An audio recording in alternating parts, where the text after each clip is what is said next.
Allez, on est reparti pour la première vidéo de 2022 de Steelbook Custom. Avec Funky, on n'a fait aucune vidéo ce mois-ci, je crois, parce qu'on n'a pas réussi à se croiser. Donc là, on va directement attaquer la fin du mois avec tous les customs que j'ai réalisés sur le mois de janvier. À savoir, il y en a 25, je crois. Sachant que là, je sais pas si on voit, je m'achète quasiment plus de Steelbook classique, hein, c'est que du custom. Et je me suis acheté, là, si on voit au bout de mon doigt, le Shang-Chi et le Black Widow. Voilà, c'est les steelbooks que j'ai pris. Ils seront remplacés prochainement quand je pourrai par des premium. D'ailleurs, si quelqu'un possède les SM Live de ces versions-là, faites-moi signe. Bon allez, c'est parti pour le générique.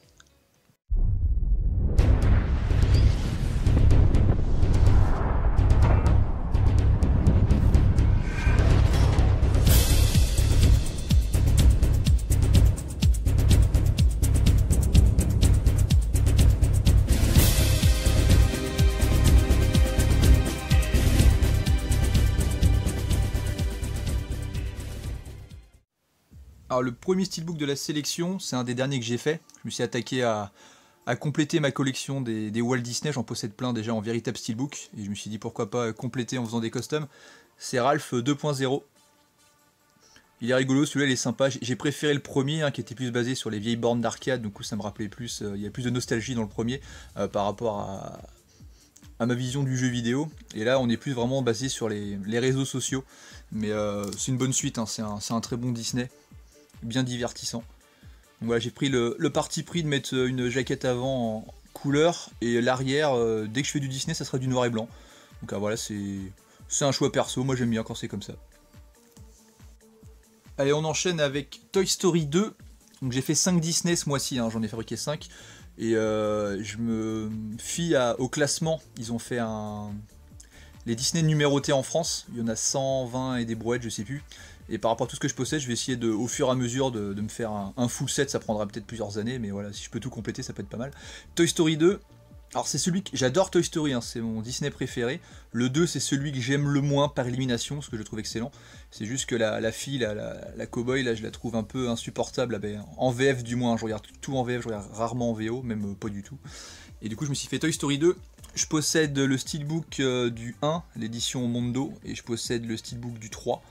Par contre, honte à moi, j'ai pas Toy Story 4. J'ai aucune copie de Toy Story 4, donc dans les futurs achats, ça c'est sûr.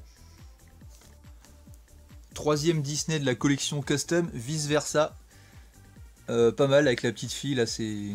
Je pense qu'on a tous pensé quand on était gamin, le principe est rigolo, le fait d'avoir des petits personnages liés à des émotions différentes, la colère, la tristesse, la joie. Et du coup, c'est une petite fille qui va être envahi par toutes ces pensées là, et du coup on voit l'aventure des petits personnages dans sa tête. Vraiment il est bien celui-là, il est vraiment sympa, et c'est plutôt il fait partie de Disney plutôt intelligent dans sa mise en scène, et puis dans les émotions différentes qui véhiculent à travers les petits personnages. Ensuite un Walt Disney un petit peu plus girly, avec Ariel la petite sirène, Polochon, Sébastien et tout le bastringue. Il est sympa celui-là, les chansons sont cool. C'est pas mon Disney préféré, hein, forcément je préfère avec des mecs un peu badass ou des trucs un peu plus guerriers. Mais franchement, non, il est sympa, il est coloré, les chansons restent en tête. Et puis c'est un Disney que j'ai quand même, faut pas déconner, j'ai quand même regardé plusieurs fois quand j'étais gamin. Donc voilà, c'est un autre petit Disney que j'ai fait pour compléter la collection. Il ne reste plus qu'un à venir, et puis après le reste, ça sera du film, hein, pour le coup. Et on finit la sélection Walt Disney avec un petit Hercule. Alors celui-là, pour moi, c'est un peu comme une sorte de sous-Aladdin dans l'esprit, parce que je trouve qu'au niveau de la réalisation, il est assez proche, mais il faut peut-être pas déconner, Aladdin il est quand même largement supérieur, aussi bien au niveau de la BO que des personnages. Et Hercule, il est sympa. Ce que je lui reproche un peu, c'est peut-être sa bande-son, souvent c'est la force chez Disney. Et je trouve que les musiques dans celui-là sont pas forcément mémorables. Après, le film en lui-même, il est relativement joli, et puis ça reste quand même un bon Disney, hein, il n'y a pas de souci là-dessus. Bon allez, on commence avec la sélection véritable film, avec Free Guy. Je l'ai trouvé super cool, le fait de prendre un peu en toile de fond un système de jeu vidéo qui va ressembler notamment à du GTA. Se connecter à un avatar, et puis un avatar qui fait sa propre vie, qui va essayer de sortir du jeu, et puis entre guillemets il a ses propres émotions. C'est basé sur le système de PNJ qui sont des personnages qui sont là mais qui sont non joueurs, qui font toujours un peu la même chose, et lui du coup il va être pris d'une certaine conscience. Et le film il est vraiment cool, j'adore l'idée. Le problème de Ryan Reynolds, c'est que depuis qu'il a fait Deadpool, il joue toujours peut-être un peu de la même façon, c'est peut-être qu'on pourrait reprocher au film, mais c'est hyper divertissant, c'est bien foutu, et puis c'est très coloré, enfin, moi j'aime beaucoup les jeux vidéo aussi, donc forcément ça m'a plu. Alors on va rentrer dans une catégorie de films extrêmement lourd, dans le sens où je crois que c'est peut-être le film ou un des films les mieux notés de tous les temps, aussi bien sur Allociné que sur IMDb. The Shawshank Redemption, donc voilà, j'ai osé le prononcer en anglais, mais moi je prononce tout en français, hein. Les Évadés, hein, pour ceux qui n'auraient pas compris. Super film, c'est vraiment excellent, là pour le coup je suis complètement d'accord avec les critiques. Il fait pas partie de mes films préférés de tous les temps, mais par contre c'est un très grand film là-dessus, il n'y a pas de discussion. Donc voilà, le derrière du Steelbook. La première fois que je l'avais vu, je l'avais beaucoup aimé, mais je comprenais pas vraiment le côté un peu culte. Je l'ai regardé en étant plus vieux, et effectivement c'est super solide, il n'y a pas à tortiller, quoi. Allez, ensuite, un film de Quentin Tarantino. Donc c'était quand ils avaient fait la collection des films Greenhouse avec Robert Rodriguez. Robert Rodriguez avait fait Planète Terreur, et lui il avait fait Boulevard de la Mort. Je préfère Planète Terreur que Boulevard de la Mort, mais celui est plutôt cool, avec Kurt Russell, avec un mec avec sa bagnole là, qui embarque les filles, qui les tue, et puis du coup les filles vont essayer de se venger. Super sympa, c'est coloré, c'est à l'ancienne, ça rend hommage au film des années 70. Et puis la pellicule du film est plutôt cool. Greenhouse, ça s'est vite arrêté, hein. Ils ont continué avec Machete. Il y a eu pas mal de films aussi faits autour. Mais c'est une série de films où il n'y a pas eu beaucoup de films faits dessus, ou alors des films assez pauvres. Et il y en a très peu qui ont eu l'honneur de passer au cinéma. En tout cas, celui-là, il est plutôt cool. Bonne ambiance. Bon, étant né en 83, forcément, je fais partie de la génération Club Dorothée. Et la belle surprise, hein, ce Nicky Larson. Sur les premières previews qu'il y avait eu, tout le monde l'avait un peu craché dessus en disant que ça allait être pourri, c'est du cinéma à la française, c'est mal fait, c'est ringard.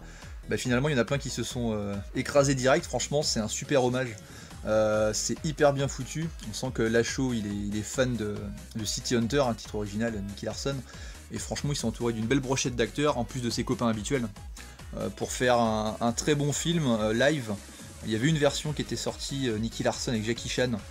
Je l'avais trouvé un peu, c'était rigolo, mais c'était pas un grand film. Et là pour le coup, je trouve que celui-là, il s'est hyper bien démerdé. Et quand on sait qu'il va sortir un film de super-héros dans pas longtemps, franchement, ça promet, parce que ça prouve qu'il est capable de faire autre chose que de la comédie classique, bien qu'il soit très bon dans la comédie. Et voilà, en tout cas Nicky Larson, ça met en confiance pour la suite de sa carrière en tant que réalisateur. Ensuite, on poursuit avec un film de Cliff Baker, Hellraiser. Hellraiser, c'est un méchant un peu qui est sorti à la même époque que Freddy, Jason et compagnie. Lui, il a la particularité, alors en gros, c'est lié à une sorte de cube, on dirait une sorte de Rubik's Cube, en fait, on le forme, et quand il prend une certaine forme, ça ouvre une porte vers les ténèbres, et on peut croiser ce qu'on appelle le Pinhead, donc l'homme à la tête d'épingle, et du coup, il a toute une ribambelle de monstres avec lui. C'est hyper esthétique, c'est très particulier, mais l'ambiance générale, le côté un peu gothique, c'est bien fait, ça a engendré énormément de suites. Là je vais présenter les 3 premiers, parce que les 3 premiers je les possède. Après, une fois qu'on passe au 4, ça reste un peu dans la genèse de la saga. Par contre, à partir du 5, 6, 7, c'est complètement hors sujet. Ils reprennent le personnage, mais ça s'écarte complètement du scénario original, et c'est bien dommage, parce qu'il y avait un vrai background à faire autour. Et ils ont complètement foiré la suite. On est vraiment sur du nanar à partir du 5. Déjà même le 4 ou le 3, c'est un peu nanardesque. Mais en tout cas, les 2 premiers étaient très prometteurs, et ça reste un personnage iconique et assez charismatique. Alors, on est parti sur le 2e épisode. Après Hellraiser 1, logiquement, il y a Hellbound Hellraiser 2. Bien celui-là, il est vraiment bien, parce que le premier se passait à notre époque à nous, on voyait un peu le côté porte de l'enfer, mais sans plus. Et là, on est plus dans le monde des... Ah, il s'appelle le groupe de monstres avec les épingles sur la tronche, il s'appelle les Cénobites, c'est le nom du groupe. Et là, du coup, il y a plein de monstres différents, c'est un peu plus poussé. Et on en apprend plus sur l'univers, c'est peut-être même l'épisode le plus abouti pour en connaître un maximum sur ce qui se passe dans toute la suite de la saga. Et le 2e était hyper intéressant, c'est dommage qu'ils n'ont pas poursuivi sur cette lignée, parce que le 3e ça se gâte un petit peu, on est vraiment dans un truc un peu plus nanardesque. Mais en tout cas voilà, les 2 premiers en tout cas ça promettait une saga assez riche et très, très ouverte sur plein de possibilités, et ça a été gâché par la suite, on va voir ça tout de suite. Allez, on clôture les Hellraiser avec Hellraiser 3, je possède pas les autres. Alors celui-là, c'est voilà, ils sont plus partis se sont centrés sur les monstres de Hellraiser, donc les Cénobites. Ils ont lâché l'affaire avec tout l'univers autour d'eux pour revenir vers un film un peu plus cartoon, où là les monstres ils débarquent chez nous et puis ils ont plein d'armes différentes, donc c'est plus fun, c'est plus cartoon, on sent que l'univers n'est plus travaillé du tout, hein. C'est vraiment basé maintenant que sur les persos. Il a un petit côté plus fun que les autres, il se prend moins en sérieux, donc ça se regarde un peu au second degré. C'est vraiment lui qui divise. Le 4 essaiera de renouer un peu les origines, mais je crois que les 3 premiers ça va être des productions anglaises, et le 4ème ça devait être les Américains qui avaient pris la main dessus, et les mecs ils ont fait un peu de la bouillie avec, donc c'était pas... Je crois que Cliff Baker s'est détaché des projets à partir du 4. Il devait participer et après il a lâché l'affaire, et on le sent complètement parce que les suites, il y a le perso, mais tout ce qui est autour c'est complètement foiré.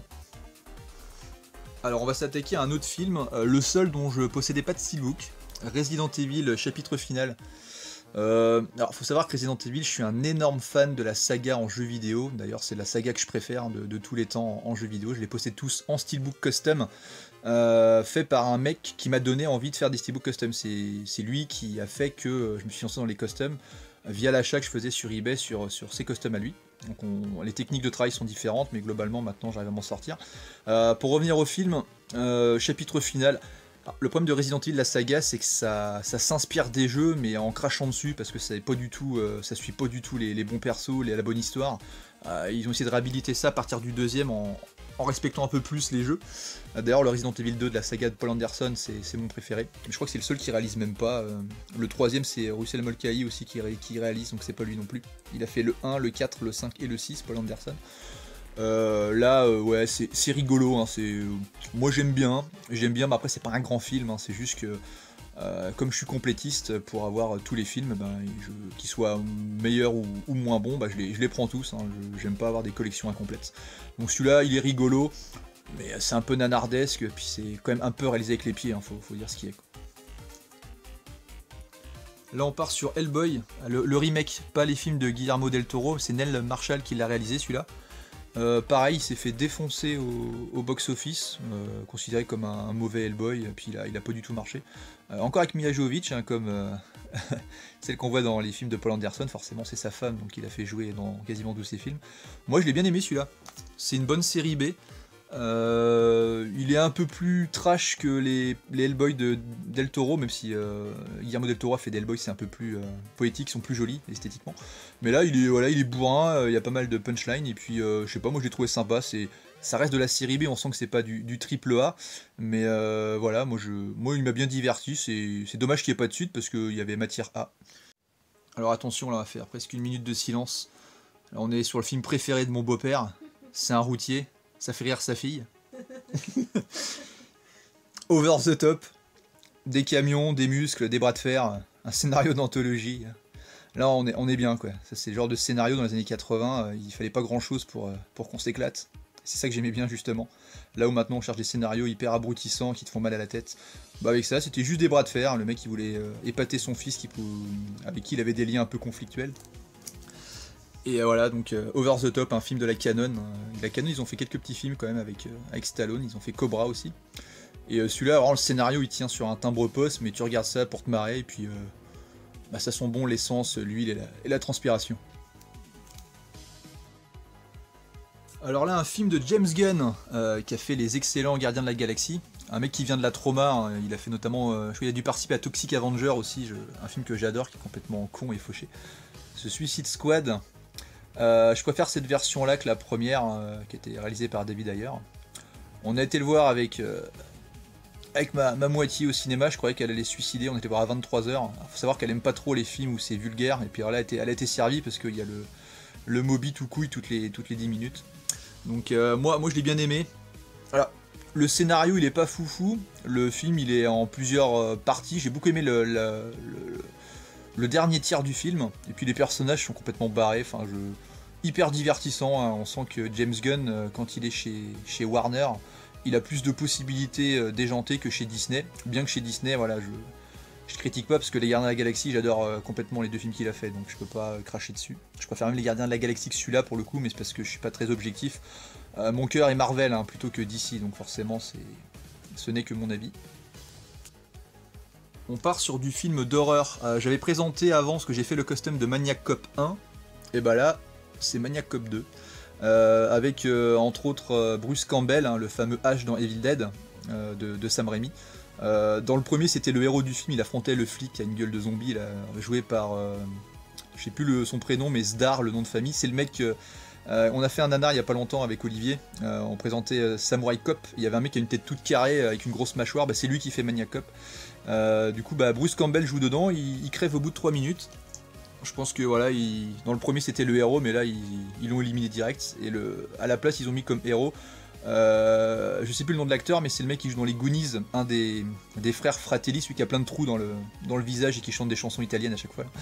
Et Maniac Cop 2, il est rigolo, c'est pas un grand film, hein, c'est le flic qui s'est fait détruire quand il était en prison. Il a été jugé et mis en prison alors pour des fautes qu'il n'avait pas commis, et puis des prisonniers lui ont réglé son compte dans les douches, ils l'ont tailladé le visage, et puis du coup il revient pour se venger en mode flic, mi-mort-vivant, quoi. En tout cas c'est un film plutôt rigolo pour l'époque. On repart sur un petit Resident Evil, on a parlé du dernier chapitre de Paul Anderson, on va partir sur le reboot qui a été fait de Resident Evil. Alors sur le papier ça partait bien parce que pour le coup la bande-annonce c'est hyper fidèle au jeu, hein. On retrouve le manoir de Resident Evil 1, le commissariat de Resident Evil 2. Bah, alors, en fait c'est compliqué à noter comme film, enfin à dire s'il est bien ou pas bien, parce qu'il est bourré de clins d'œil liés au jeu qui sont plutôt bien foutus, mais avec une réalisation, on dirait un fan mat de films de YouTube, ça fait vraiment un film fauché. Dire qu'il est sorti au cinéma, je sais pas comment ils ont fait. Alors par contre, le pire, c'est le choix des acteurs pour le casting. On voit derrière, là, je sais pas si vous voyez les persos. Alors lui, c'est censé être Albert Wesker. Alors, déjà, Wesker, il est blond, il a des lunettes de soleil. Il ressemble pas du tout à ça. Claire, pourquoi pas. Jill, ouais, vite fait, quoi. Alors le pire, c'est en bas. Alors lui, il est censé jouer l'acteur qui fait Léon S. Kennedy. C'est un blanc américain avec la petite mèche sur le côté et tout. Là, le mec, il a une tête de Mexicain, quoi. Ils sont complètement gourés. Alors, le mec joue pas trop mal, mais putain, le choix de l'acteur, aucun rapport. Donc, je suis déçu du choix des acteurs. Il y a Chris Redfield qui est mon perso préféré. Pareil, le mec, il est, on dirait un mec qui fait partie d'une équipe de football américain, un peu teenager. Il a pas de charisme non plus. Donc, le film, une déception, mais parsemé de clins d'œil qui m'ont fait plaisir. Je suis assez mitigé. Bon, pas de sélection de Steelbook Custom sans un bon petit nanar. Voilà, moi j'en raffole, donc un film de mon enfance. C'est pas un grand film, mais moi je m'en fous, moi je le trouve cool. J'avais déjà présenté Space Commando avec Hulk Hogan. Alors faut savoir que Hulk Hogan c'était mon catch. Alors le catch, je suis pas un grand fan, mais quand j'étais gamin, je regardais comme tout le monde. J'adorais Hulk Hogan, c'était mon catcheur préféré. Donc il avait fait un film cadence de combat. Voilà, il affronte un mec qui s'appelle Zeus, un black qui pousse tout le temps des cris qui beuglent toutes les 3 secondes. Je l'ai re-regardé. Je pense que déjà de base c'était pas terrible, ça a pas bien vieilli, mais voilà. Moi chez moi, je suis un mec nostalgique, donc la nostalgie opère quasiment systématiquement. Donc j'ai pris plaisir à le re-regarder, même si les combats volent pas très haut. Et puis voilà, le combat entre les deux c'est assez rigolo. Le black qu'on voit à droite, donc il s'appelle Zeus, il a un œil qui part en couille.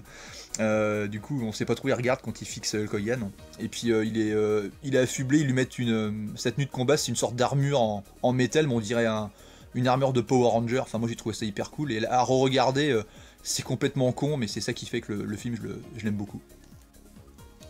On passe ensuite à un film de Quentin Dupieux. Alors je pense que ce réalisateur-là, on aime ou on n'aime pas du tout, parce que c'est quand même vachement déconnecté comme film. Hein. Là, c'est avec les mecs du Palmacho. Qui doivent livrer un colis dans une bagnole, et en fait à l'intérieur du coffre il y a une mouche géante, donc du coup il y a un des deux mecs du Palmacho qui va tenter de l'élever un peu comme un chien. C'est complètement con. Alors moi faut dire que voilà, plus c'est con plus j'aime, donc moi je suis complètement client de ce genre de film. Il avait fait un autre film, Quentin Dupieux, qu'il faut absolument que je chope, c'est Rubber. C'est l'histoire d'un pneu de bagnole, mais c'est un pneu qui est tueur, donc dit comme ça on se dit mais qu'est-ce que c'est que cette merde. Voilà, moi je raffole de ce genre de synopsis, hein. Moi un truc complètement à côté de la plaque, je suis client. Mandibule, bien, il est pas très très long en plus, donc c'est plutôt cool.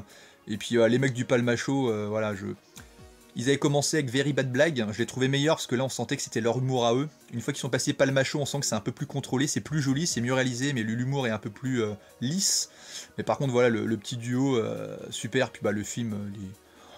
Bon, faut avoir l'esprit ouvert, hein, c'est complètement con, mais voilà, une belle petite production, une belle surprise de Quentin Dupieux, puis une belle surprise de 2021, quoi, surtout. Alors là, on passe sur un film, je crois que c'est australien ou néo-zélandais, mais je crois que c'est australien. Alors, le titre, j'en sais rien, on va dire Wirewood. Alors chez nous, il est intitulé Road of the Dead, donc rien à voir, mais titre en anglais aussi. C'est un film post-apocalyptique, ce sera un mix entre du Mad Max et du film de zombies lambda, avec le monde complètement décimé, un savant fou, on le voit derrière, le mec là en jaune, là, il essaye de modifier les zombies pour les envoyer pour attaquer les survivants. C'est un peu fauché, mais c'est bourré de bonnes idées, et c'est relativement trash. Il y a une suite qui est sortie, je sais pas s'il y a la VF dessus, mais en tout cas, c'est le genre de film où ils font un premier sans budget mais prometteur, on sent que le mec il fourmille d'idées, donc c'est ça qui m'intéresse, un peu comme la licence Dead Snow, un film de zombies norvégien je crois, où le premier était fauché mais le deuxième il y a plus de moyens, il est cool. Et bah là c'est prometteur, donc le film en lui-même il est ce qu'il est, hein. Les acteurs c'est un peu approximatif, par contre il est, au niveau effets spéciaux et gore, là on en a pour son argent, mais par contre ça donne vraiment une bonne base pour faire une super suite, donc j'ai hâte de choper le deuxième. Bon, la dernière fois que j'avais fait les Steelbook Custom, donc c'était au mois de décembre, j'avais fait le custom de Ip Man 2 et Ip Man 3, mais sans les avoir vus, j'avais vu que le 4. Entre temps, j'ai acheté le premier, on s'est fait toute la saga, et du coup, bah voilà, je peux en parler, du coup, Ip Man le premier excellent, donc avec le fameux maître de Bruce Lee, les chorégraphies de combat sont superbes, c'est très très esthétique et l'ambiance top. Plus on avance dans les épisodes, moins c'est bien, mais quand je dis ça, c'est par élimination, parce qu'ils sont tous excellents. C'est juste que le premier, pour moi, c'est le meilleur. Le 2, quasiment du même niveau. Le troisième, il y a Mike Tyson dedans. Je l'ai trouvé, Mike Tyson, on sent qu'il fait une apparition, mais on sait pas trop ce qu'il fout là, en plus ses motivations sont nulles. Mais en tout cas, Donnie Yen, rien que pour lui, dans les 4 films, mention spéciale au 4 avec le fameux Scott Adkins que j'adore. Non, c'est une super saga, hein. Là, pour les fans d'arts martiaux, on en prend plein les yeux, c'est hyper dynamique, les chorégraphies de combat sont top. Il n'y a rien à acheter dans les 4 pour moi. Alors ce film-là, on en avait parlé avec Funky quand on avait fait notre top 3 versus top 3 des films d'horreur. Funky l'avait mis 3ème ou 2ème. Et ce qui m'avait fait marrer, c'est la cabane dans les bois. Et ce qui m'a fait rigoler, c'est que Funky, quand il l'avait regardé, il avait dit qu'il avait vu une première fois, il avait pas aimé.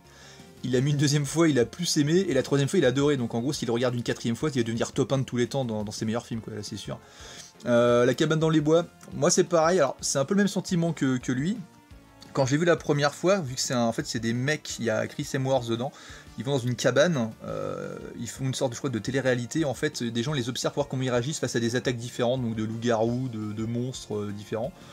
Et ça part sur un film d'horreur classique qui est plutôt visuel, sauf que à la fin ça part complètement en couille, je vais pas spoiler mais il se passe des trucs où on se demande si on est vraiment sur Terre ou sur une autre planète, enfin, le réalisateur il est parti, il a fait une sorte de fourre-tout, on comprend pas grand chose, ça aurait mérité vraiment une suite qui a jamais eu. Donc, mais en tout cas voilà, ça fait un peu film expérimental, plutôt intéressant et visuellement très réussi.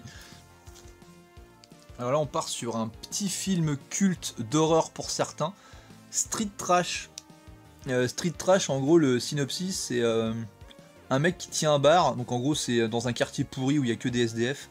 Il tient un bar et il vend des petites bouteilles d'alcool contenant une sorte de liquide vert, et du coup bah, c'est un peu la boisson préférée des clodos du coin. Sauf que quand ils boivent cette boisson là, ils se désintègrent de l'intérieur. Comme on voit sur l'image là dans les chiottes, bah, en gros ils finissent en bouillie complète. C'est bourré de peinture flashy et tout, c'est dégueulasse. À l'époque ça faisait un peu son petit effet, maintenant on voit bien que ça fait un peu... Bon, avec les effets spéciaux c'est un peu moyen, que c'est plein de couleurs gouache mélangées. Mais le film est rigolo, hein, moi je le trouve marrant, c'est un petit classique, hein, quand il était sorti il avait fait un peu de bruit, mais voilà, à regarder maintenant, voilà, on voit le côté un peu loupé, mais moi je le trouve sympa celui-là. Et on finit cette petite série de Steelbook, il y en avait quand même un bon paquet, sur une série Marvel, donc Hawkeye. Alors pour les Marvel, hein, tout le monde le sait, je fais pas de custom normalement parce que c'est la seule série de films où j'achète que du premium pour le coup. Le problème qu'il y a, c'est que étant une série Disney+, donc je regarde pas de série à part les Marvel et Cobra Kai, hein, je fais quelques exceptions. Bah du coup, je suis obligé de me faire des customs pour avoir une sorte de full set Marvel. Donc après WandaVision, Falcon et le soldat de l'hiver, et puis Loki, bah, du coup je me suis fait un custom pour le Hawkeye. Très bonne série, hein. C'est une série qui est relativement simple dans son déroulement, elle se passe pendant les fêtes de Noël, mais par contre voilà, il y a plein de clins d'œil, il y a des personnages qui reviennent, où on est content de savoir qu'ils font partie du coup du Marvel Universe, et c'est une série que voilà, j'ai vraiment appréciée quoi. Encore une fois, voilà, tout ce qui est Marvel, généralement je suis plutôt bon client, même s'il y en a que je préfère à d'autres. En tout cas voilà, on termine avec ce Hawkeye, en attendant la prochaine série de Marvel, Moon Knight. Et voilà. Bon bah voilà, c'est terminé cette petite série de Steelbook Custom, donc il y en a eu 25. Donc généralement c'est ça, sur un mois je tourne une vingtaine de Steelbooks, entre 20 et 30. Là les prochains, je sais pas ce que je vais faire. J'espère retrouver en tout cas très vite Funky pour des vidéos en duo, parce que ça c'est plutôt cool aussi. Voilà, normalement on devrait se revoir dans les 15 jours, donc je pense qu'il y aura une vidéo top, ou peut-être qu'on se fera un petit truc où on fabrique des steelbooks tous les deux, comme ça je lui montrerai comment on fait, comme ça il sera content, il sera un petit steelbook dans sa collection. Donc voilà, donc on se retrouve très très vite. Allez, à plus, bon dimanche, salut.